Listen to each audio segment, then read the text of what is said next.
संपूर्ण विश्वाला सुख, शांती, मानवता तथा दुःखमुक्तीचा आर्य संदेश देणारे विश्व शांतिदूत महाकारुणिक तथागत भगवान सम्यक संबुद्ध यांना त्रिवार अभिवादन करतो। तथागतांनी समग्र मानव जातीच्या दुःखमुक्तीसाठी उपदेशिलेला महान सद्धम्म अर्थात बौद्ध धम्म तथा या सद्धम्माचा अविरतपणे प्रचार आणि प्रसार करणारा तथागतांद्वारा स्थापित सदा पूजनीय भिक्खू संघ, या पूजनीय भिक्खू संघाला त्रिवार अभिवादन करतो। ज्यांच्या अथांग अमर्याद त्याग प्रभावामुळे या भारतभूमीला बुद्धभूमीचे रूप पुन्हा एकदा प्राप्त झालं, असे बौद्ध धम्माचे पुनरुद्धारक, तुम्हा आम्हा सर्वांचे उद्धार करते प्रज्ञा सूर्य बोधिसत्व डॉक्टर बाबासाहेब आंबेडकर यांच्या समग्र धम्मक्रांतीमध्ये जीवनाच्या शेवटच्या श्वासापर्यंत समर्पित राहून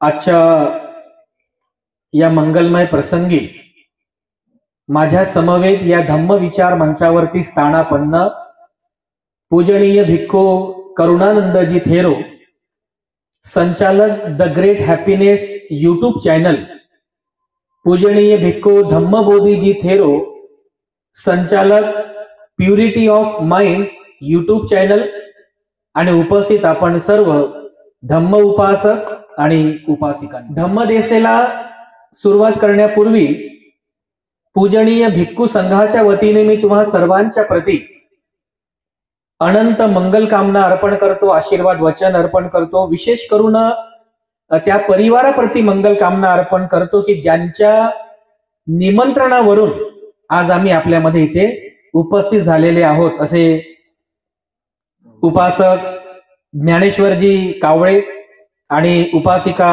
ज्योत्स्ना कावळे आणि त्यांचा संपूर्ण कावळे परिवार, ज्यांनी आम्हाला फोन करून तारीख निश्चित केली आणि आज आपल्या सर्वांना भिक्खू संघाच्या दर्शनाचा लाभ घडवून आणला, भिक्खू संघाच्या धम्मदेसनेचा लाभ घडवून आणला।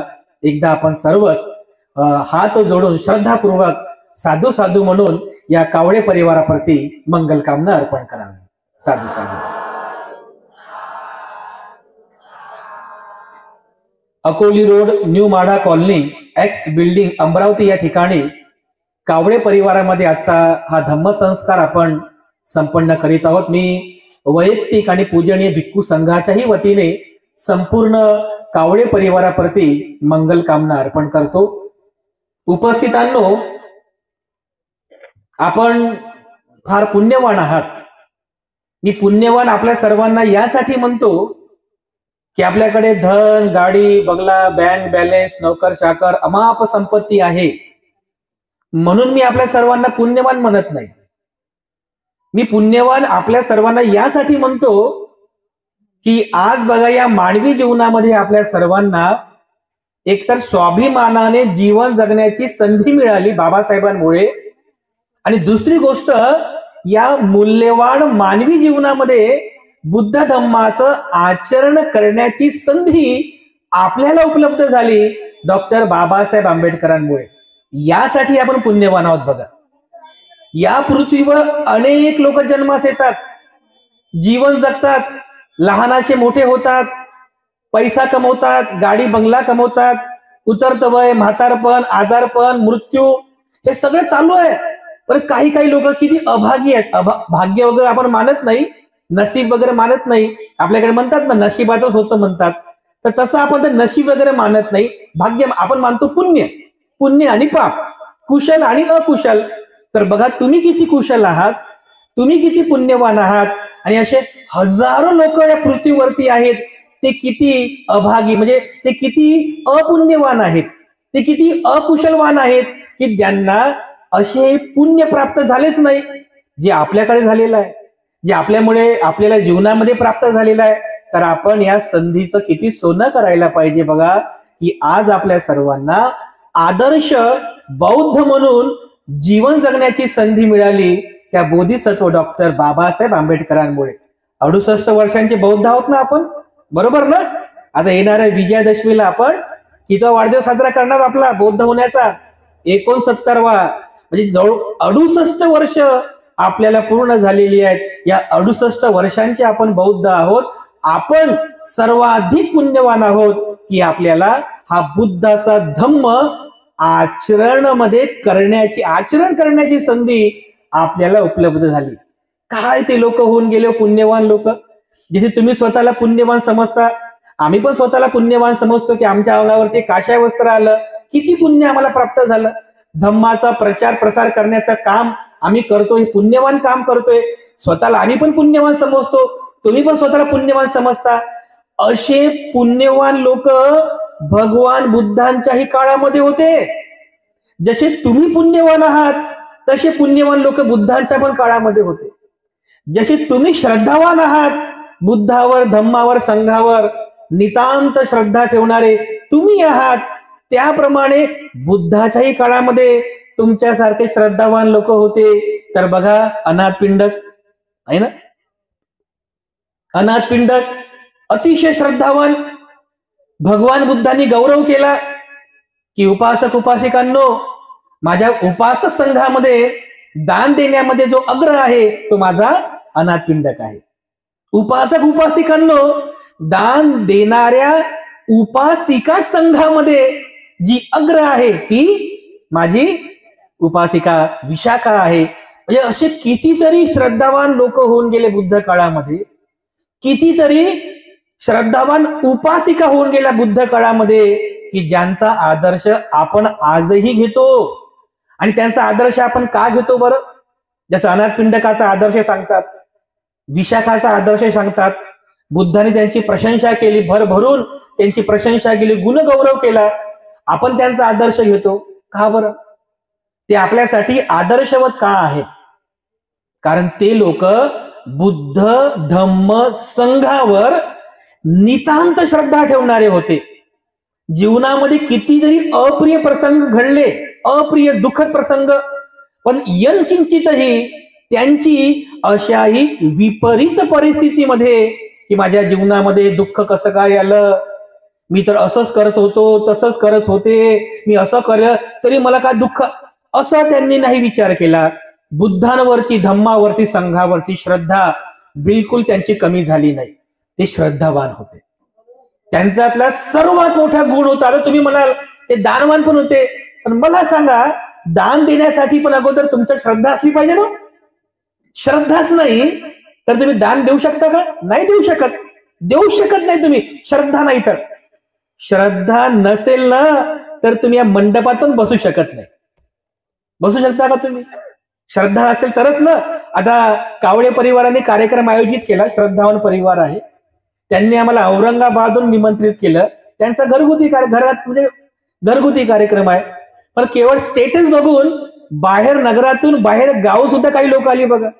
यवतमाळहून महिला मंडळ आलं, बाहेरच्या नगरातून लोक आले. कशामुळं? आणि आजचा काही सुट्टीचा पण दिवस नाही, आजचा ऑफिस डे आहे, कामाचा दिवस आहे. तुम्ही तुमचे काम धंदे बाजूला सारून तुमचा प्रधानमंत्रीपेक्षा पण मूल्यवान वेळ बाजूला करून तुम्ही इथं आले. कशामुळे आले बरं? इथं काय मिळणार आहे तुम्हाला येऊन? जेवण तर घरी पण मिळेल, जेवण जे आहे ते तर घरी पण मिळेल हो. एवढ्या उन्हातानामध्ये पैसा खर्च करून तुम्ही इथं आलेत, इथं बसलात आणि इथं श्रद्धापूर्वक तुम्ही हे सगळं ऐकत आहात. हे कशामुळे साध्य होते बघा? हे सगळं कशामुळे साध्य होते बांधवांनो? याच्यामध्ये कोणी गरीब असो की कोणी श्रीमंत असो, असेल तुमच्यामध्ये कोणी असं, कोणी गरीब असो की कोणी श्रीमंत असो, हे त्याला कारण नाही आहे. किंवा कोणाकडे भरपूर पैसा आहे किंवा पैसा नाही, हे पण त्याला कारण नाही आहे. किंवा याला मी लय मोठा आहे, हे पण त्याला कारण नाही आहे. बांधवांनो, इथे येणं, मंडपामध्ये येऊन बसणं आणि तेवढ्याच जागृतपूर्वक भिक्खू संघाची धम्मदेशना ऐकणं, यासाठी बांधवांनो पैसा लागत नाही. यासाठी बांधवांनो पैसा लागत नाही, यासाठी लागते ती श्रद्धा. समजलं? तुम्ही स्वतःच चिंतन करा. तुम्ही स्वतःचं चिंतन करा की तुम्ही इथे आलेले आहात, बसलेले आहात कशामुळं, कोणतं बल आहे तुमच्यामध्ये, कोणती शक्ती आहे तुमच्यामध्ये, कोणता पॉवर आहे तुमच्यामध्ये की तुम्ही हे सगळं काही संकट वगैरे सगळे कामं धाम बाजूला सारून तुम्ही इथं आले बसले. बांधवांनो, चिंतन करा, तुमच्यामध्ये बल आहे. कोणतं बल? श्रद्धा बल आहे. श्रद्धा बल असेल तरच माणूस शीलाचं पण पालन करू शकतो. श्रद्धाच नाहीये तर शील पालन करू शकेल का? आता बघा, बऱ्याचशा महिला इथे अष्टशील उपवास धारण करणाऱ्या आहेत. मला सांगा, तर तुमचं अष्टशिलावर तुमची श्रद्धाच नसेल तर तुम्ही अष्टशिलाचं पालन करू शकाल का? शिलावर तुमची श्रद्धाच नाहीये. काही काही लोक असतात ना, काय त्या शिलाचं पालन करत बसता तुम्ही, काय त्या शिलामध्ये, काय ते शिला, काय ते दान द्यायचं, असे काही काही लोक आहेत ना ज्यांचा दृष्टीघात झालेला आहे. काही काही लोक असे असतात, श्रद्धाच नाही, ना बुद्धावर श्रद्धा, ना धम्मावर, ना संघावर. श्रद्धा तर नाहीच नाही, पण ते उलट बोलतात. काय त्या बुद्ध धम्मामध्ये ठेवलेलं आहे, काय त्या दान देऊन काय फायदा होणार आहे, आणि काय ते अष्टशील धारण करत बसतात तुम्ही, आणि काय 12च्या अगोदर जेवण करून काय होणार आहे, वगैरे वगैरे. श्रद्धा नाहीये त्यांच्याकडे, बिचारे अज्ञानी आहेत, अभागी. म्हणजे मी अगोदर कोणता शब्द वापरला? अपुण्यवान आहे. त्यांना पुण्यच माहित नाही या जीवनामध्ये. बघा, ते स्वतःच्या जीवनाला झिरो करतात, झिरो. कधी दान देत नाहीत, कधी शील पालन करत नाही, कधी ध्यान करत नाही, काहीच नाही, काहीच नाही करत. लाईफ इज झिरो करून टाकतात, शून्य आहे म्हणतात जीवन. असे पण अश्रद्धावान लोक आहेत ना. पण तुम्ही किती श्रद्धावान आहात? असे श्रद्धावान लोक बुद्ध काळामध्ये सुद्धा होते. आजही आम्ही पाहतो, आजही आम्ही पाहतो अशीच बुद्धावर, धम्मावर, संघावर श्रद्धा ठेवणारे लोक होते बघा. मग काही काही लोकांना प्रश्न पडतो की आम्ही पण दान देतो, आम्ही पण शील पालन करतो, कारण आमची पण श्रद्धा आहे. तर बघा, काही दिवसांपूर्वीच आम्हाला एका ताईने फोन केला, आपल्यासारखी एक उपासिका, जसं आम्हाला आता आम्हाला कोणतरी करोडपतीचा प्रश्न विचारला, एक प्रश्न विचारू का भंतीजीने आमच्याकडे अंगुली निर्देश केला. मग ताईने प्रश्न विचारला, भंती निराकरण केलं. असे अनेक प्रश्न आम्हाला विचारतात. त्यासाठी एका ताईने फोन केला, आणि फोन केल्यानंतर अगोदर कंप्लेंट केली, भंतीजी आम्ही तुम्हाला युट्यूबला मेसेज करतो, तुम्ही रिप्लाय देत नाही, तुम्हाला आम्ही व्हॉट्सअपला मेसेज करतो, रिप्लाय देत नाही. म्हटलं, ताई तो विषय सोडा, आमचा शिलो खूपच बिझी असतो. म्हटलं, विचारा काय विचारायचं ते. तर या ताईने प्रश्न काय विचारला बघा. प्रश्न विचारला की भंतीजी म्हणे, मला एक प्रश्न विचारायचा आहे म्हणे, तुम्ही जे म्हणता म्हणे श्रद्धावान उपासक उपासिका, श्रद्धा श्रद्धा श्रद्धा, ही श्रद्धा येते कुठून म्हणे? ही म्हणजे श्रद्धा, ही श्रद्धा येते कुठून म्हणे? माझं सांगा बरं म्हणे. म्हणलं, तर हे प्रश्न जरा म्हणलं जरा वेगळ्याच टाईपचा प्रश्न आहे. ही श्रद्धा येते कुठून? वास्तविक पाहता हा प्रश्न जोकिंगचा नाहीये बरं, हसण्यावर काय घेऊन जाऊ. तुम्ही स्वतः चिंतन करा. माझ्यामध्ये बुद्ध धम्म संघाप्रती श्रद्धा आहे, पण ही श्रद्धा आली कशी? म्हणजे ही श्रद्धा उत्पन्न झाली कशी? काहीतरी घडलं असेल तुमच्या जीवनामध्ये, आपोआप श्रद्धा उत्पन्न झाली नसेल. किंवा तुमचा ज्या दवाखान्यामध्ये जन्म झाला तेव्हा डॉक्टर असे म्हटले होते का, वा वा वा वा, बुद्धावरचा श्रद्धावान उपासक जन्मास आला, असं म्हटले का डॉक्टर? नाही ना. कोणतं बाळ जन्मास येते तर त्या बाळाच्या मनात ऑलरेडी श्रद्धा इन्स्टॉल केलेली असते का? नाही. प्रश्न उपस्थित करा, चिंतन करा की मी तर श्रद्धावान आहे, मी श्रद्धावान आहो, पण नेमकी ही श्रद्धा जी आहे ही उत्पन्न होते कशी? हे बुद्ध धम्म संघावरती माझी श्रद्धा आली कशी, उत्पन्न झाली कशी, याचं उगमस्थान कसं आहे, याचं चिंतन करा. बघा, याचं चिंतन होणं महत्वाचं आहे. श्रद्धावंत आपण सगळेच आहोत, पण बांधवांनो, भगवान बुद्धांनी या श्रद्धेबद्दल सुद्धा सांगितलेलं आहे की श्रद्धा धम्म आचरणाचं पहिलं अंग आहे. पहिलं अंग म्हणजे काय? पहिली पायरी. अशा तर अनेक पायरी आहेत. शील पायरी आहे, नंतर दान आहे, नंतर ध्यान आहे, नंतर करता करता दुःखमुक्तीचा मार्ग आहे. पण पहिली पायरी कोणती आहे? श्रद्धा आहे ना. पहिली पायरी, धम्म आचरण करण्याची पहिली पायरी का पहिला जो टप्पा आहे ती श्रद्धा आहे. श्रद्धा असेल तर दान पुण्य होईल, श्रद्धा असेल तर शील पालन होईल, श्रद्धा असेल तर ध्यान होईल. श्रद्धाच नाही आहे, काहीही पुण्य होणार नाही. ही श्रद्धा महत्वाची आहे. तर भगवान बुद्ध सुद्धा सांगतात ही श्रद्धा उत्पन्न होते कशी. तुम्ही सुद्धा चिंतन करा. तुम्ही पण चिंतन करा. कदाचित काही लोक युट्यूबला प्रवचन ऐकून ऐकून ऐकून ऐकून श्रद्धावान झाले असतील. त्याच्यापूर्वी तुमचा विचार करा बरं, 1 वर्षांपूर्वी, 2 वर्षांपूर्वी, 5 वर्षांपूर्वी तुम्ही असे होते का? एवढी श्रद्धा तुमच्यामध्ये होती का? जन्मतः तुमच्यामध्ये श्रद्धा होती का? नसेल ना. जन्मतः कोणामध्ये श्रद्धा नसते. जीवनामध्ये असे असे प्रसंग घडतात की आपोआपच तुमची श्रद्धा निर्माण होऊन जाते. मग कधी कधी काही लोकांना चांगला प्रसंग लाभतो, चांगलं दर्शन लाभते, तर बुद्धावर त्यांची श्रद्धा उत्पन्न होते.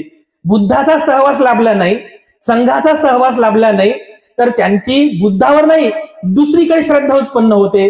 असे पण काही लोक आहेत ना. आता आपल्याकडे असतीलच. तर कोणता तरी महाराज आहे बघा तुमच्याच अमरावतीमध्ये, काय त्याला टाकडखाट आहे का? टाकडखाट नाही, टाकडखाटचं तिकडचं मार्केट आहे टाकड. इकडचं कोणतं मार्केट बाबा आहे? लातूर. गुणवंत बाबा आहे ना. गुणवंत बाबाचं मार्केट आहे ते. मला वाटतं ते टाकड घाटवाल्याचं मार्केट तिकडे नागपूर साईडला आहे ना. आहेत की नाही लोक श्रद्धावान लोक, त्या बाबावर श्रद्धा ठेवणारे? म्हणजे थोडीशी श्रद्धा इकडे पण ठेवायची. कुठं? बुद्धावर. थोडीशी श्रद्धा इकडे पण ठेवायची. असे पण काही लोक आहेत ना. हे श्रद्धेचे प्रकार आहेत बघा. म्हणजे त्याच्या मनामध्ये बुद्धाबद्दलही श्रद्धा आहे, त्याच्या मनामध्ये त्या कोणता तो बाबा आहे त्याच्याबद्दलही श्रद्धा. असे लोक तिकडे पण भरपूर आहेत बघा. तिकडे टाकड घाट साईडला भरपूर लोक आहेत, श्रद्धावान लोक. तर भगवान बुद्धांनी सांगितलेलं आहे की ही जी श्रद्धा आहे, ही श्रद्धा उत्पन्न कशी होते, कुठून येते, उत्पन्न कशी होते. तर भगवान बुद्धांनी ही देशना केली उपासक आणि उपासिकांना ही देशना केली की उपासक उपासिकांनो, ही जी श्रद्धा आहे, ही श्रद्धा 3 प्रकारे उत्पन्न होत असते. किंवा तुमच्यामध्ये जी श्रद्धा आहे, ही श्रद्धा 3 प्रकारे उत्पन्न होत असते. 3 प्रकारे उत्पन्न होत असते. त्या 3 प्रकारांपैकी एखाद्या प्रकारामध्ये आपण मोडतो. आता तुम्ही सगळे श्रद्धावान आहात. आता हे 3 प्रकार जाणून घ्या, चिंतन करा की मी कोणत्या प्रकारातला श्रद्धावान आहे, की मी कोणत्या प्रकारातली श्रद्धावान आहे. तर बुद्धाने सांगितलेलं आहे की हे 3 प्रकारचे, म्हणजे 3 प्रकाराने आपल्यामध्ये श्रद्धा उत्पन्न होते. त्यापैकी पहिला जो प्रकार आहे त्याला म्हणतात श्रुतमयी श्रद्धा. काय म्हणतात? श्रुतमयी श्रद्धा. श्रुतमयी याचा अर्थ होतो ऐकून ऐकून ऐकून आपल्यामध्ये उत्पन्न झालेली जी श्रद्धा आहे त्याला म्हणतात श्रुतमयी श्रद्धा. ऐकून ऐकून. आता तुमच्यापैकी बरेचसे लोक असतील की ऐकून ऐकून ऐकून तुमच्या श्रद्धा उत्पन्न झाली असेल. आता तुम्ही स्वतःच चिंतन करा. जेव्हा तुम्ही बालवयामध्ये होत्या, कदाचित तुम्हाला बुद्ध धम्मसंघ माहित नसेल ना, माहित नसेल, आई वडील करतात म्हणून. पण कधी कधी काय होतं, ऐकून ऐकून पण लोकांच्या मनामध्ये श्रद्धा उत्पन्न होते. आता मी माझंच उदाहरण सांगतो. आमच्या घराच्या बाजूलाच विहार होतं. मी बालवयामध्ये असताना बाजूलाच विहार होतं, पण आम्ही कधी विहारात जात नव्हतो. म्हणजे वंदना करायला, फक्त धिंगाणा करायला जायचो आम्ही. पण आमचं तिकडचं महिला मंडळ सकाळी संध्याकाळी रोज वंदना घेत असत. रोज त्रिरत्न वंदना, रोज बुद्ध पूजा. ऐकून ऐकून ऐकून ते बुद्ध वंदना पाठ झाली आम्हाला. कधी विहारात गेलो नाही मी बालवयामध्ये, पण ऐकून ऐकून पाठ झाली. असे काही काही लोक आपले गाणे पाठ होतात. गाणे पाठ होतात आपल्याला. श्रुतमय आहे, श्रुतमय. ऐकून ऐकून ऐकून ऐकून ऐकून ऐकून श्रद्धा उत्पन्न झालेली आहे. कदाचित एखाद्या ताईने दुसऱ्या ताईला सांगितलं असेल, अगं बाई ऐकत जा ना प्रवचन, प्रवचन ऐकत जा. आता कोणतरी बोलत होतो बघा, बाळपोटामध्ये असताना त्या ताईने प्रवचन ऐकलं. त्या ताईने त्यांना सांगितलं, ताई ऐकत जा बरं प्रवचन, ऐकत जा बरं प्रवचन. आता कदाचित त्यांनी अगोदर प्रवचन ऐकलं पण नसेल, पण प्रवचन ऐकायला सुरुवात केली. ऐकता ऐकता ऐकता श्रुतमय ऐकत आहेत ऐकत आहेत ऐकत आहेत. श्रुतमय प्रज्ञा, श्रुतमय श्रद्धा, श्रुतमय श्रद्धा. ऐकता ऐकता ऐकता मग मनात उत्पन्न झालं, अरे किती छान आहे हे, अरे किती छान आहे, साधू साधू साधू किती छान आहे. बघा आपोआप श्रद्धा उत्पन्न झाली. आपोआप म्हणजे ऐकून ऐकून श्रद्धा उत्पन्न झाली. त्या ताई बघा इथं कुठेतरी बसले. ऐकून ऐकून श्रद्धा उत्पन्न होणे याला म्हणतात श्रुतमयी श्रद्धा. तर तुम्ही पण बघा, म्हणजे लहानपणापासून तुमच्यामध्ये पण कदाचित सुरुवातीला ऐकून ऐकून श्रद्धा उत्पन्न झाली असेल ना. ऐकून ऐकून का कोणीतरी तुमच्यामध्ये इन्स्टॉल केली श्रद्धा बाहेरून, असं तर झालं नाही.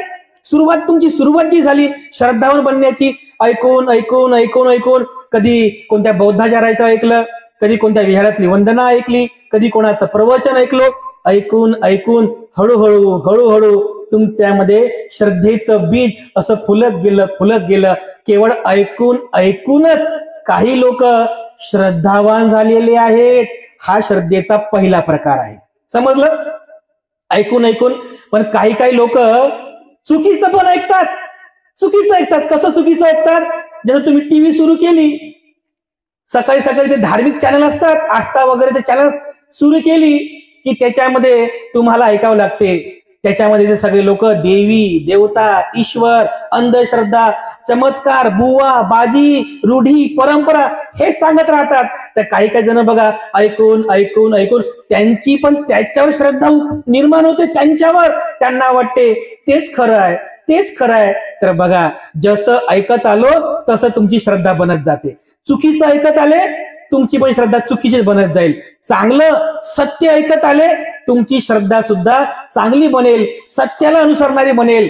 पण जर अंधश्रद्धेचं ऐकत ऐकत आले, अंधभक्तीचं ऐकत ऐकत आले, तुमची श्रद्धा सुद्धा तजीस होईल. हे ऐकून ऐकून झाली, वाचून वाचून झाली. वाचून सुद्धा काही लोकांच्या मनात श्रद्धा उत्पन्न होते. आम्ही जेव्हा लहान होतो आमच्या गावाकडे, तर ते आता आहे का माहिती नाही, ते एक पत्रकाचे बघा, असे छोटे छोटे कागद, त्या कागदावर इसके 1000 प्रतियां छापिये और बांटिये तो आपको गुप्त धन मिलेगा, तसं यायचं ना अगोदर. आता येते का माहित नाही. आमच्या वस्तीतल्या काही लोकांनी त्याचे 1000 प्रति छापले आणि आले रिक्षावाल्याला, ऑटोवाल्याला, रस्ते वाटप सुरू केलं. कशासाठी? श्रद्धा झाली ना. वाचून वाचून वाचून श्रद्धा उत्पन्न झाली. अरे आमचं पण भलं होऊ दे, आमचंही भलं होऊ दे. पण त्याच्यामध्ये फक्त श्रद्धाच झाली. अंधश्रद्धा आहे ती अंधश्रद्धा आहे. तर बघा, ऐकून ऐकून वाचून वाचून जे आपल्यामध्ये उत्पन्न होते ती झाली श्रुतमयी श्रद्धा. तर तुमच्यापैकी पण काही लोक असे असतील की ज्यांच्यामध्ये वाचून वाचून श्रद्धा उत्पन्न झाली असेल. चुकीचे पुस्तक वाचले, चुकीची श्रद्धा उत्पन्न होईल. पण चांगले पुस्तक वाचा, बाबासाहेबांची पुस्तक वाचा, धार्मिक म्हणजे बुद्ध धम्माची पुस्तक वाचा, तर तुमची श्रद्धा सुद्धा बाबासाहेबांनी निर्माण होईल. तुमची श्रद्धा सुद्धा बुद्ध धम्मावरती होईल. म्हणून हे श्रुतमय श्रद्धा सुद्धा तेवढीच महत्वाची आहे. महत्वाची आहे बघा. कारण एखाद्या व्यक्तीला जर श्रद्धावान बनवायचं असेल तर श्रुतमय श्रद्धा उत्पन्न करावी लागेल ना. आता आम्ही बोलत आहोत, तुम्ही ऐकत आहात, ऐकत आहात तुम्ही. ऐकून ऐकून कदाचित काही याच्यामध्ये असे असतील की त्यांची श्रद्धा कमी आहे. ऐकून ऐकून बिचारांमध्ये आणखी श्रद्धा वाढत जाईल, आणखी श्रद्धा वाढत जाईल. अरे तुमच्यापैकी किती लोक बघा युट्यूब फॉलो करतात, भंतेजीचे चॅनल फॉलो करतात, आमच्या सर्वांचे प्रवचन ऐकतात. तर प्रवचन ऐकून ऐकून ऐकून ऐकून काही लोकांनी तर भंतेजीला पाहिलं पण नव्हतं. आता त्या ताई आल्या, पहिल्यांदाच बघितलं होतं मला, आतापर्यंत युट्यूबला बघत होते, आता लाईव्ह बघत आहे म्हणे. आतापर्यंत ऐकतच होते म्हणे, ऐकतच. ऐकून ऐकून म्हणे भंतेजी सगळं बदललं म्हणे, आमचं माझ्या परिवारात सगळं म्हणे परिवर्तन झालं, सगळं झालं. ऐकून ऐकून श्रद्धा उत्पन्न झाली बघा, ऐकून ऐकून. तर आमचा पण याच्यावरती पूर्ण विश्वास आहे बघा. मी नेहमी बोलत असतो, यावर आमचा पूर्ण विश्वास आहे. जर एखादा व्यक्ती आपल्या जीवनामध्ये जे श्रद्धापूर्वक भंतेजींचं प्रवचन धम्मदेशना जर नित्य नियमाने ऐकत असेल, गॅरंटेड सांगतो, विश्वासानं त्याच्या जीवनामध्ये परिवर्तन होईल. नक्कीच त्याच्या जीवनामध्ये परिवर्तन होईल. आणि फक्त सांगायचं म्हणून मी सांगत नाहीये, आम्ही बघितले असे लोक, तुमच्यामध्ये पण काही लोक असे आहेत की ऐकून ऐकून श्रुतमयी श्रद्धा जागृत झाली, त्यांचं जीवनाचं परिवर्तन झालं, जीवनच बदललं, साकार झालं जीवन. असे काही लोक आहेत. तर बांधवांनो, श्रुतमयी श्रद्धा म्हणजे श्रद्धा कशी उत्पन्न होते, हा पहिला प्रकार आहे. ऐकून ऐकून किंवा वाचून वाचून अशी श्रद्धा आपल्यामध्ये उत्पन्न होते, त्याला म्हणतात श्रुतमयी श्रद्धा. भगवान बुद्ध पुढे सांगतात, उपासक उपासिकांनो, श्रद्धा उत्पन्न होण्याचा हा दुसरा प्रकार आहे. कोणता? त्याला म्हणतात चिंतनमयी श्रद्धा. समजलं? चिंतनमयी श्रद्धा म्हणजे चिंतन करून करून तुमच्यामध्ये श्रद्धा उत्पन्न होते, त्याला म्हणतात चिंतनमयी श्रद्धा. तर चिंतनमय श्रद्धा म्हणजे काय? जसं उदाहरणार्थ बघा, तुमच्यामध्ये एखादी ताई आहे, उपासिका आहे, ती उपासिका रोज विहारामध्ये जाते, तर दुसरी ताई तिला पाहते, ही बघा रोज विहारामध्ये जात आहे, चिंतन करते बघा ती, ही रोज विहारात जाते, रोज शील ग्रहण करते, तर बघा हिच्यामध्ये किती बदल होत आहे, चिंतन करते बघा, पाहून पाहून पाहून पाहून चिंतन करते. म्हणजे ती स्वतःचं आचरण करत नाही, पण पाहून पाहून चिंतन करते बघा, चिंतन करते. एखादी कोणी उपासिका असते जी ध्यान करते बघा, एखाद्या कोणी उपासक आहे जे ध्यान करतात, तर ध्यान करता करता तो व्यक्ती त्याला पाहतो, अरे हा उपासक बघा ना किती ध्यान करतो, आणि ध्यान करून करून याचं किती चांगलं झालं, आणि मी पण जर ध्यान केलं तर माझं किती भलं होईल, असे काही लोक चिंतन करतात. किंवा एखादी ताई म्हणते, अगं अगं बघ तिचं, ती उपवासाचं पालन करते, शील पालन करते, तर बघा तिचं किती मंगल झालं, चिंतन करते, आणि मी पण जर तिच्याप्रमाणे अष्टशील उपवासाचं पालन केलं तर माझं पण भलं होईल. एखादी व्यक्ती दान देत आहे, तर दान देताना बाकीचे लोक त्याला पाहतात, पण बाकीचे पाहणाऱ्या सगळ्याच लोकांमध्ये सगळेच लोक चिंतन करत नाही चांगलं. काही काही लोक म्हणतात, काय ज्याकडे लई पैसा आहे म्हणतात, हिचं काय म्हणतात दान देण्यासाठी, पैसा समोर समोर समोर समोर करते, चुकीचं चिंतन केलं. भगवान बुद्ध म्हणतात दान नका देऊ हो, पण जर दुसरं कोणी दान देत असेल ना, चांगलं चिंतन करा, चिंतनमय श्रद्धा, चांगलं चिंतन करा, म्हणा वा वा वा किती चांगलं आहे हो, हे कावळे परिवार दान देत आहे, साधुवाद द्या, साधू साधू साधू, भिक्खू संघाला बोलवलं, साधू साधू, चांगलं चिंतन करा, अशी चिंतनमय श्रद्धा उत्पन्न करा बघा, चिंतनमय श्रद्धा. तर ज्यावेळेस बघा तुम्ही दुसऱ्याला धम्म आचरण करताना पाहता, तर त्याच्या धम्म आचरणाकडे पाहून तुम्ही चिंतन करता, काय तो व्यक्ती दान देत आहे, तर मी पण दान दिलं किती बरं होईल, तो व्यक्ती शील पालन करत आहे, मी पण शील पालन केलं किती बरं होईल, अरे तो व्यक्ती ध्यान करतोय, विपස්සना करतोय, मी पण ध्यान केलं तर माझं किती बरं, असं चिंतन करतो बघा. आणि चिंतन करून करून करून करून एक दिवस तो पण त्याच्या पावलावर पाऊल ठेवतो, तो पण हळूहळू दान शील पुण्य करत करत करत मग बघा त्याच्यामध्ये जे उत्पन्न होते त्याला म्हणतात चिंतनमयी श्रद्धा. समजलं तुम्हाला चिंतनमयी श्रद्धा? तुमच्यामध्ये पण काही असे असतील, दुसऱ्याला बघून तुम्हाला प्रेरणा मिळाली, दुसऱ्याला बघून तुम्हाला प्रेरणा मिळाली की ते करतात, आपण पण करायला पाहिजे. बघा चिंतन करून करून चांगलं चिंतन केलं, चांगलं चिंतन केलं तर तुम्ही चांगले चिंतनमय श्रद्धावान झाले बघा. चुकीचं चिंतन करू नका, वाईट चिंतन करू नका, अकुशल चिंतन करू नका, चांगलं चिंतन करा, तर त्याचा पण तुम्हाला चांगलाच लाभ होईल. म्हणून हे दुसरा प्रकार आहे चिंतनमयी श्रद्धा. भगवान बुद्ध तिसरा प्रकार सांगतात की कशा प्रकारे श्रद्धा उत्पन्न होते. तिसरा प्रकार आहे जो सर्वात जास्त महत्वाचा आहे. तर बुद्धाने सांगितलं श्रद्धा उत्पन्न होण्याचा हा तिसरा प्रकार आहे, त्याला म्हटलेला आहे भावनामयी श्रद्धा. समजलं काय म्हणतात? भावनामयी श्रद्धा म्हणजे प्रत्यक्ष त्याचा अनुभव घेऊन, प्रत्यक्ष म्हणजे सांगून नाही, ऐकून नाही, कोणाकडे पाहून पण नाही, जेव्हा तुम्ही प्रत्यक्ष त्या गोष्टीचा अनुभव घेता तेव्हा तुम्हाला जे प्राप्त होते त्याला म्हणतात भावनामयी श्रद्धा. जसं उदाहरणार्थ बघा, तुम्ही एखाद्या हॉटेलमध्ये गेले, हॉटेलमध्ये गेल्यानंतर तिथे तुम्ही जाता, टेबलवरती बसता, तो जो वेटर असतो तो तुम्हाला मेनू कार्ड आणून देतो, बरोबर? मग तुम्ही तो मेनू कार्ड पाहता, मग मेनू कार्ड मध्ये लिहिलं असते तर्री पोहा, समोसा, खिचडी लिहिलेलं असते की नाही? तर ते सगळं लिहिलेलं वाचता वाचता वाचता वाचता तुमच्यामध्ये श्रुतमयी श्रद्धा जागृत होत आहे. अरे वा, या हॉटेल मधलं जेवण चांगलं आहे. कोणती श्रद्धा ही? कोणतं ज्ञान आहे? श्रुतमय. अरे वा, चांगलं आहे, तर्री पोहा मिळतो इथं, चांगलं आहे, समोसा मिळतो, चांगलं आहे. हळूहळू हळूहळू तुमच्यामध्ये वाचून वाचून श्रुतमयी श्रद्धा जागृत झाली. पण फक्त वाचून वाचून तुम्हाला त्याचा लाभ मिळतो का? वाचून वाचून तुम्हाला तर्री पोहा मिळेल का? फक्त वाचून तुम्हाला समोसा खाता येईल का? नाही ना. तर मग तुम्ही तसे बसले, श्रुतमयी श्रद्धा जागृत झाली. मग तुम्ही आजूबाजूला पाहता, आजूबाजूच्या टेबलवर काही लोक बसलेले आहेत आणि काही लोक मस्त समोसा खात आहेत, कोणी खिचडी खात आहे, बोट करू करू खात आहे. तुम्ही त्यांच्याकडे पाहता आणि मग चिंतन करता, हा अरे हा माणूस मस्त पोहे खाताय, म्हणजे याचा अर्थ चिंतन. बघा, चिंतन करताय तरी पोहे चांगले आहेत. अरे हा समोसा खाताय, चिंतन सुरू केलं म्हणजे समोसा चांगला आहे. म्हणजे आजूबाजूच्या लोकांना तुम्ही पाहता आणि त्यांच्याकडे पाहून त्यांचं आचरण बघून तुम्ही चिंतन करता की चांगलं आहे, चांगलं आहे, चांगलं आहे. ही झाली चिंतनमयी श्रद्धा.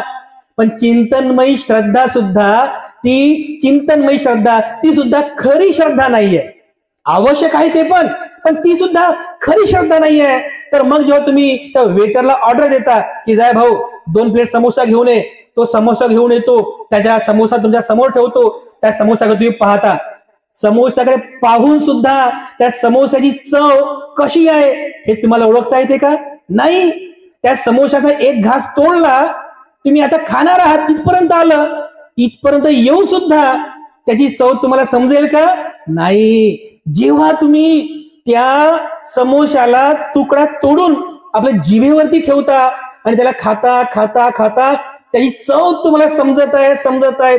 प्रत्यक्ष समजते तुम्हाला, त्याचा तुम्ही स्वाद प्रत्यक्ष तुम्ही स्वाद घेतला आणि मग म्हणता अरे खरंच आहे समोसा लई चांगला आहे, म्हणतात मस्त आहे समोसा आहे की नाही. प्रत्यक्ष तुम्ही घेतलेला स्वाद आहे, प्रत्यक्ष घेतलेला अनुभव आहे. तर हा जो प्रत्यक्ष अनुभवातून जी उत्पन्न झालेली श्रद्धा आहे त्याला म्हणतात भावनामयी श्रद्धा. तर ही भावनामयी श्रद्धा आपल्यामध्ये उत्पन्न व्हावी, ही प्रत्यक्ष आचरण करून आपल्यामध्ये ही श्रद्धा उत्पन्न व्हावी. कारण ही श्रद्धा आपल्या सर्वांसाठी मंगलदायी आहे. याचा अर्थ असा नाहीये की तुम्ही ऐकू पण नाही, श्रुतमयी श्रद्धा कामाची नाही, चिंतनमयी श्रद्धा कामाची नाही, असं नाही. बरं, हे सुद्धा आवश्यक आहे. कारण प्राथमिक स्तरावरती तुम्हाला श्रुतमयी श्रद्धा उत्पन्न करणं गरजेचं आहे.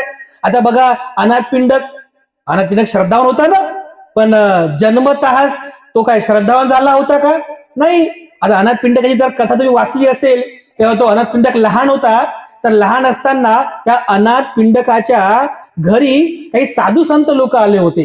त्या साधू संत लोकांनी, त्या पंडित लोकांनी, म्हणजे तो बालवयामध्ये असताना असं सांगितलं की या पृथ्वीवर भगवान बुद्धाचा जन्म अत्यंत दुर्मिळ आहे, बुद्धाकडून देसना ऐकणं फार दुर्मिळ आहे.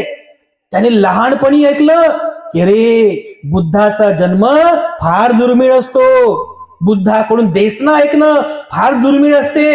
बघा, लहानपणापासून फक्त त्यांचं ऐकलं त्यांनी की बुद्धाचा जन्म दुर्मिळ आहे, बुद्धाचं दर्शन घेणं दुर्मिळ आहे.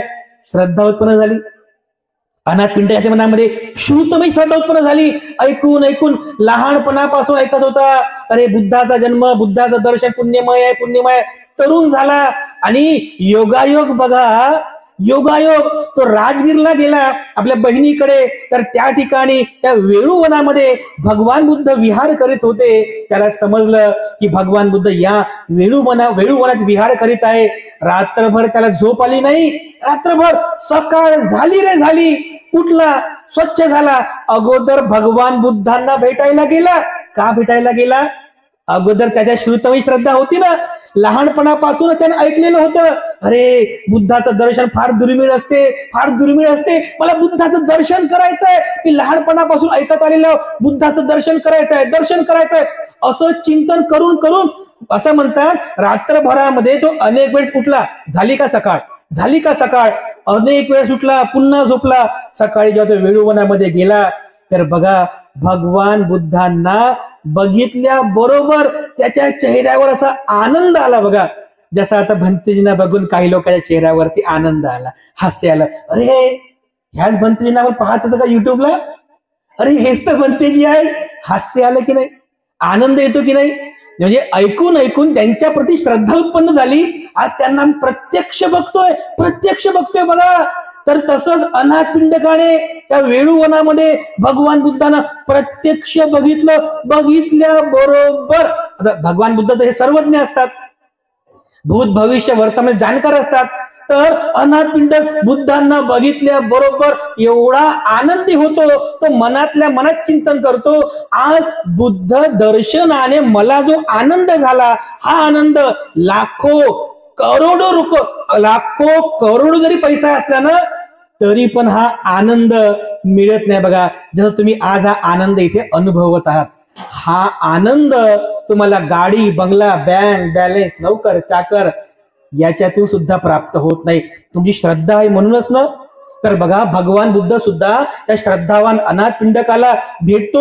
तर अनाथ पिंडक भेटतो, त्या अनाथ पिंडकाला धीर गंभीर उपदेश करतात. अनित्यवाद, अनात्मवाद, दुःख सत्य याच्यावर त्याला उपदेश करतात. आणि मग पुढची स्टोरी आहे, मग तो जेतवनाला जेतवन विहार विकत घेतो. मग बुद्ध पण भिक्खू संघाला दान करतो. पण सुरुवात कुठून झाली? श्रद्धेपासून झाली ना. तर अनाथ पिंडकांमध्ये ती श्रुतमयी श्रद्धा झालीच नसती जागृत, तर मग तो कधीतरी एवढ्या चिकित्सकपणे आनंदाने बुद्धाला भेटायला गेला असता का? विशाखा बघा बरं, विशाखा असं साहित्यात उल्लेख आहे की विशाखा जेव्हा 7 वर्षांची होती, किती? 7 वर्षांची होती, तेव्हा पहिल्यांदा तिने बुद्धाचं दर्शन केलं होतं. तिचे वडील तिला घेऊन गेले होते भगवान बुद्धांकडे. आणि त्या वयात ही विशाखा बघा, म्हणजे एवढी शार्प माइंडची होती, एवढी म्हणजे बुद्धिवादी होती, बुद्धिमान होती. वयाच्या 7व्या वर्षी, 7 वर्षाची असताना भगवान बुद्धांकडून तिने पंचशिलेचा उपदेश ग्रहण केला. आणि त्या वयातच बघा तिची श्रद्धा उत्पन्न झाली, बुद्धांवर श्रद्धा उत्पन्न झाली, पंचशिलेची तिला समज झाली. आणि अशी श्रद्धा होती बघा, श्रद्धा अशी होती विशाखेची की लग्नानंतर ते एका दुसऱ्या धर्माच्या म्हणजे सासूरवाडीमध्ये गेली, पण तरी सुद्धा बुद्धांवर तिची श्रद्धा यंकिंचितही कमी झाली नाही, बिलकुल कमी झाली नाही. काय ती श्रद्धावान उपासिका होती. अशी श्रद्धा असावी बांधवांनो आपल्यामध्ये. राजा बिंबिसाराची कथा तुम्ही ऐकली असेल ना. भगवान बुद्ध त्यांचा धम्म या ग्रंथात तुम्ही नेहमी वाचत असाल. तर तो बिंबिसार बघा, त्या बिंबिसाराने सुद्धा त्याच्या लहानपणामध्ये एका विद्वानाकडून ऐकलं होतं की बुद्धाचं दर्शन करणं अतिशय दुर्मिळ आहे. तर बघा ती कथा बघा, म्हणजे तो घटप्रसंग बघा. त्या वेळूवनामध्ये भगवान बुद्ध येतात. भगवान बुद्धांना भोजनदान देतो तो बिंबिसार. बाजूला बसून काय म्हणतो की भगवान, आज खऱ्या अर्थाने माझ्या 5 इच्छा पूर्ण झाल्या भगवान.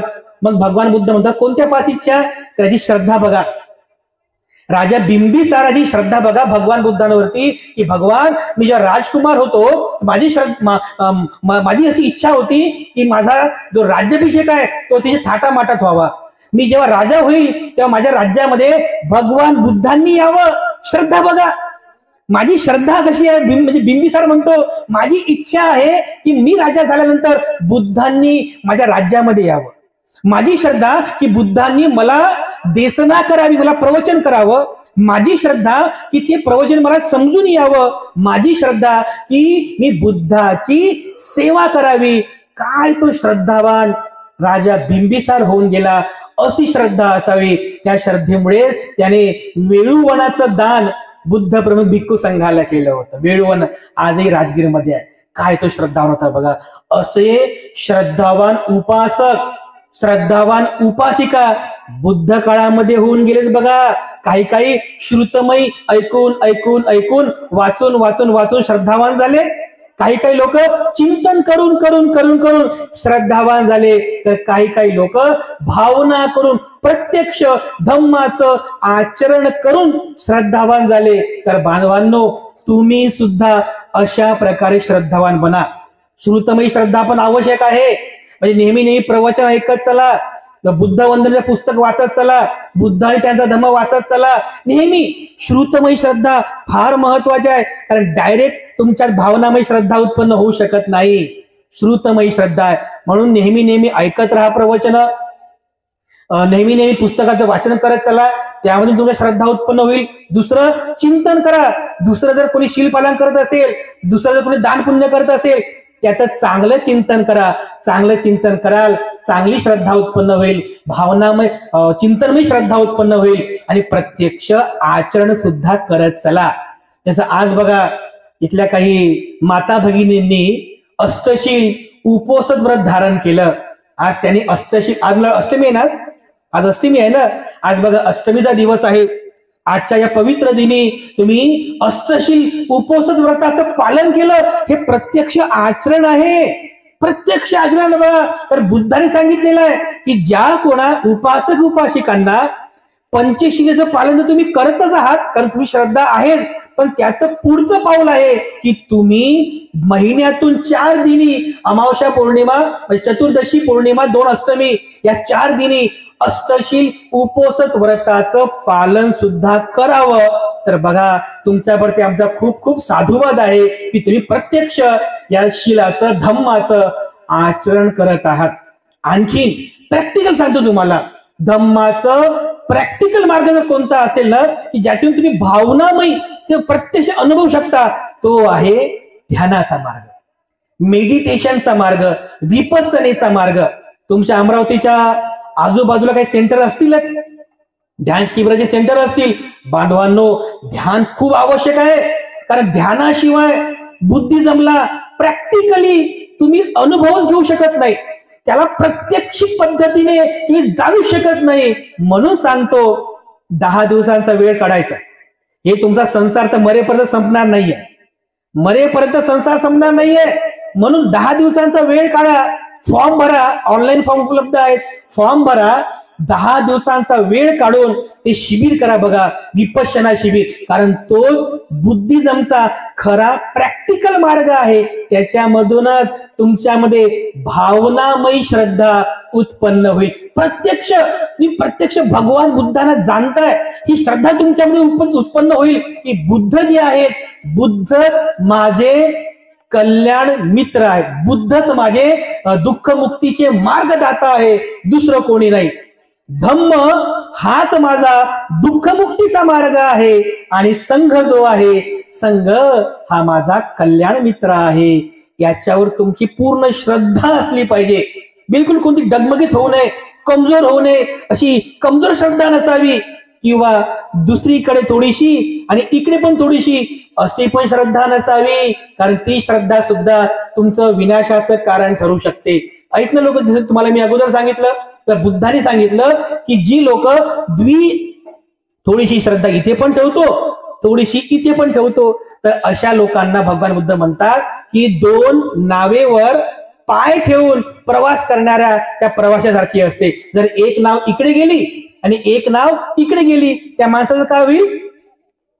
सदा डायरेक्ट झाले पाण्यामध्ये, तर त्यांची अवस्था अशी होते. बघा, असे जे लोक असतात, असे लोक केवळ लोभामुळे आपल्या जीवनामध्ये श्रद्धा ठेवतात. पण बांधवांनो, आपल्या जीवनामध्ये केवळ आणि केवळ बुद्ध, धम्म, संघावर श्रद्धा ठेवा. तर श्रद्धाच्या बाबतीमध्ये मला तरी असं वाटतं की डॉक्टर बाबासाहेब आंबेडकरांसारखं दुसरं कोणतंच उदाहरण असू शकत नाही. बाबासाहेबांसारखं श्रद्धावर म्हणा.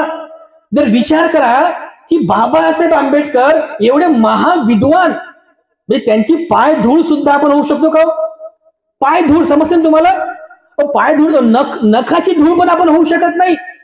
जर बाबासाहेब आंबेडकरांसारखा एवढा महाविद्वान महापुरुष, की ज्याने अनेक विद्या पारंगत केल्या, भारताचं संविधान लिहिलं, असा महाविद्वान महापुरुष जेव्हा सगळं जुनं चाली रीती रूढी परंपरा सगळ्यांचा त्याग करून जो बुद्धाला शरण जातो, धम्माला शरण जातो, संघाला शरण जातो, तर बुद्ध धम्मामध्ये काहीतरी असेल ना.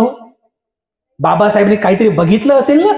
याचं चिंतन करा तुम्ही, की चिंतनमय श्रद्धा जागृत करा ना, की का बरं बाबासाहेब बुद्धाला शरण गेले असतील, का बरं बाबासाहेब धम्माला संघाला शरण गेले असतील.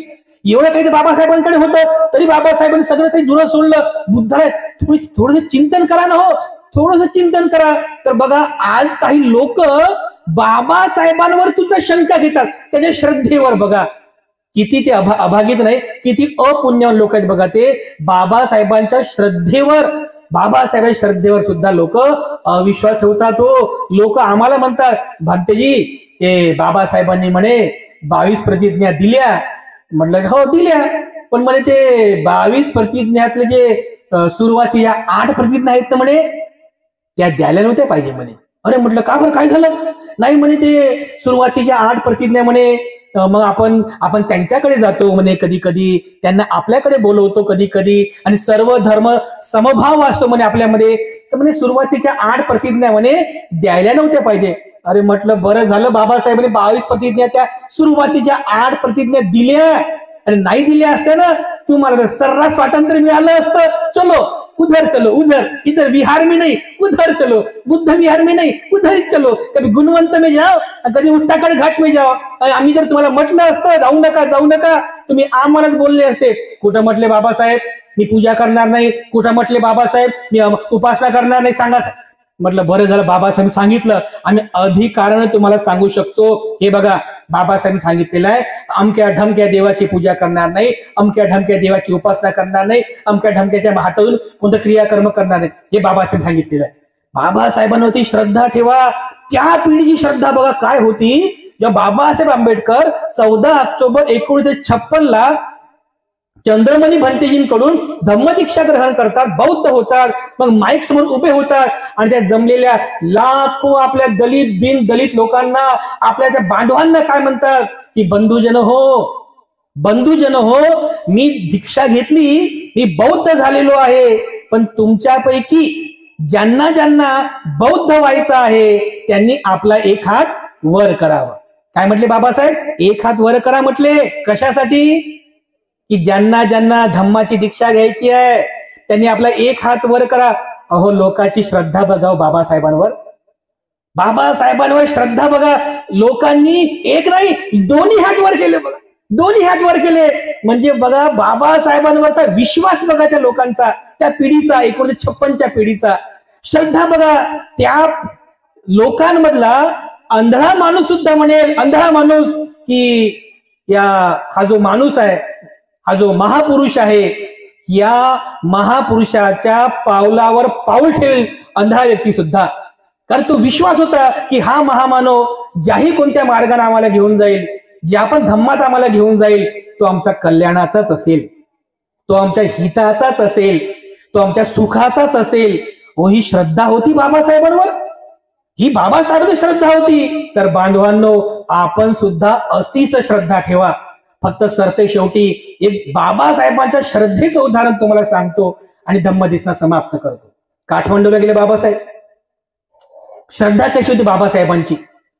काठमांडूला गेले बाबासाहेब त्या जागतिक धम्म परिषदेकरिता, आणि तिथल्या नेपाळ टाइम्स मध्ये बातमी छापून आली की बौद्ध धम्माचा स्वीकार करणारे बाबासाहेब पशुपतीनाथाचं दर्शन घेतील. तिथे पशुपतीनाथाचं काठमांडूला आहे बघा, एक हिंदूंचं मंदिर आहे पशुपतीनाथाचं. आपले लोक जातात. बुद्धगयाला जायचं म्हटलं की काठमांडूला जाणार आहे का आपण? म्हणतो नाही. काठमांडूला गेलं पाहिजे ना, कारण बाबासाहेब गेले होते. बाबासाहेब पशुपतीनाथाचं दर्शन घेण्यासाठी थोडे गेले होते. लोक जातात बघा काठमांडूला. तर त्या पशुपतीनाथाचं मंदिर आहे. तर नेपाळ टाइम्स मध्ये लिहून आलं बातमी की बौद्ध धम्माचा स्वीकार करणारे बाबासाहेब पशुपतीनाथाचं दर्शन घेतील. पत्रकार जमले रेस्ट हाऊसला आणि बाबासाहेबांना घेराव टाकतात आणि बाबासाहेब विचारतात की बाबासाहेब तुम्ही जर बौद्ध धर्माचा स्वीकार करणारे आहात, मग तुम्ही पशुपतीनाथाच्या मंदिरात कसे काय जाऊ शकता? तेव्हा बाबासाहेबांसोबत त्यांची दुसरी पत्नी शारदा म्हणजे सवितामाई आणि त्यांचे भाऊ बाळू वगैरे हे सगळे मंडळी होती. पत्रकारांनी असा प्रश्न विचारला. बाबासाहेब ठासून सांगतात, विश्वासाने सांगतात की हे चुकीचं आहे, एकदम चुकीचं आहे. नत्थी में शरणं अय्यं, बुद्धो में शरणं वरं, धम्मो में शरणं वरं, संघो में शरणं वरं, एतेन सच्च वज्जेन हो तुम्ही जय मंगलं. बुद्ध, धम्म आणि संघ या 3 रत्नांखेरीज माझं दुसरं तिसरं चौथं कोणतं शरणस्थान नाही आहे. हेच सत्यवचन आहे. एतेन सच्च वज्जेन हो तुम्ही जय मंगल, हे सत्यवचन आहे आणि या सत्यवचनाने माझं जय मंगल कल्याण. अशी श्रद्धा असली पाहिजे बघा. अशी श्रद्धा जी बाबासाहेबांची बुद्धावर होती, धम्मावर होती, संघावर होती. अशी अढळ, अतूट, कमजोर न होणारी, डामाडोल न होणारी, पक्की, मजबूत, स्थितप्रज्ञ अशी आपली श्रद्धा असावी. कारण अशीच श्रद्धा आपल्या सर्वांचं मंगल करणारी आहे, सर्वांचं कल्याण करणारी आहे. तेव्हा बांधवांनो, भगिनींनो, बुद्धांवर, धम्मावर आणि संघावर नितांत श्रद्धा ठेवा. ज्या महामानवामुळे आपल्याला हे महान पुण्यमय संधी प्राप्त झाली, की डॉक्टर बाबासाहेब आंबेडकर आपले उद्धारकर्ता आहेत. त्या बाबासाहेबांवरती श्रद्धा ठेवा. त्यांनी सांगितलेल्या 22 प्रतिज्ञेवरती आपली श्रद्धा ठेवा आणि श्रद्धावान बनून आपलं जीवन यापन करा. यामध्ये आपल्या सर्वांचं मंगल आहे, सर्वांचं कल्याण आहे. सर, ते शेवटी आजच्या मंगलमय प्रसंगी पुनश्च एकदा कावळे परिवार आणि परिवारातील सर्व सदस्य, आपण सर्व हितचिंतक